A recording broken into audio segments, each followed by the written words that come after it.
قد قالها يوما: لا تظهر كاملا، يجب أن تخفي شيئا منك. إن المتعة الحقيقية التي يجب أن يتمتع بها الإنسان هي الغموض الذي يحرض الآخرين للبحث عنك. لا يشرد ذهنك بعيدا عن لعنة العقد الثامن أتحدث، فلتحلق معنا على بساط رحلتنا لتعرف أكثر. وهذا يا سادة يا كرام منذ آلاف السنين، والأحداث تتكرر بنفس الوتيرة، كأن لعنة ما تلاحق بني إسرائيل، لعنة يقال أنها مرتبطة بالعقد الثامن من كل قرن.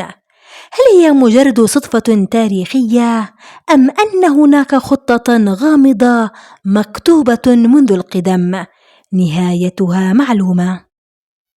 اليوم سنغوص معا في واحدة من أكثر اللعنات المثيرة للجدل، لعنة العقد الثامن ونهاية بني إسرائيل.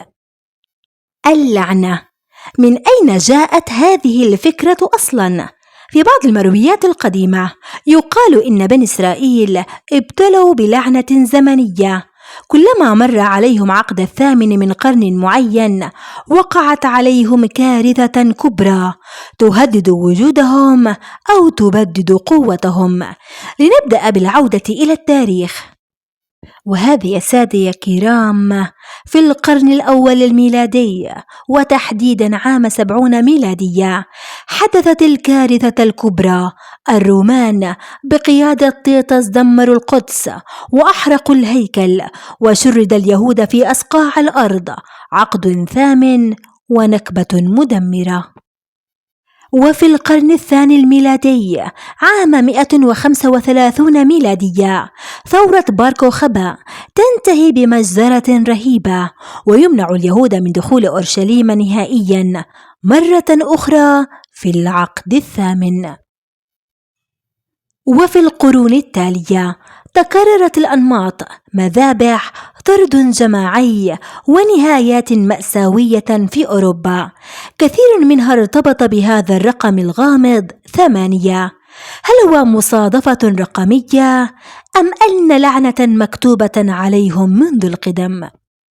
وهذا يا سادة يا كرام إن النصوص الدينية كانت دائما تحمل نبوءات قاسية لبني إسرائيل. في التوراة لقد جاء التحذير: إن لم تحفظوا عهدي أجعلكم لعنة بين الأمم. وفي القرآن نجد إشارات واضحة، فقد قال تعالى: وقضينا إلى بني إسرائيل في الكتاب لتفسدن في الأرض مرتين. فبعض المفسرين قالوا: نحن الآن نعيش زمن الإفساد الأخير، وإن صحت فكرة اللعنة الزمنية فإن العقد الثامن من هذا القرن قد يحمل النهاية. وهذا يا سادة يا كرام الحاضر والمستقبل. اليوم إسرائيل تعيش أقوى مراحلها عسكريا وتقنيا، لكن التاريخ يخبرنا أن أقوى لحظاتهم غالبا ما كانت تسبق السقوط. فهل نحن مقبلون على تكرار السيناريو؟ العقد الثامن من القرن الحالي يقترب، العام 2028 وما بعده. هل ستعود اللعنة من جديد؟ هل تكون هذه المرة النهاية التي تنبأت بها النصوص؟ فبين نبوءة دينية ولعنة رقمية وحوادث تاريخية لا تنتهي، تبقى الأسئلة معلقة. هل بني إسرائيل حقا محكومون بلعنة العقد الثامن، أم أن الأمر مجرد مصادفات ربطها الناس عبر الزمن؟ والأهم، ماذا سيحمله العقد الثامن القادم؟ حقيقة لا أحد يملك الإجابة النهائية، لكن ما نعرفه أن التاريخ دائما يعيد نفسه.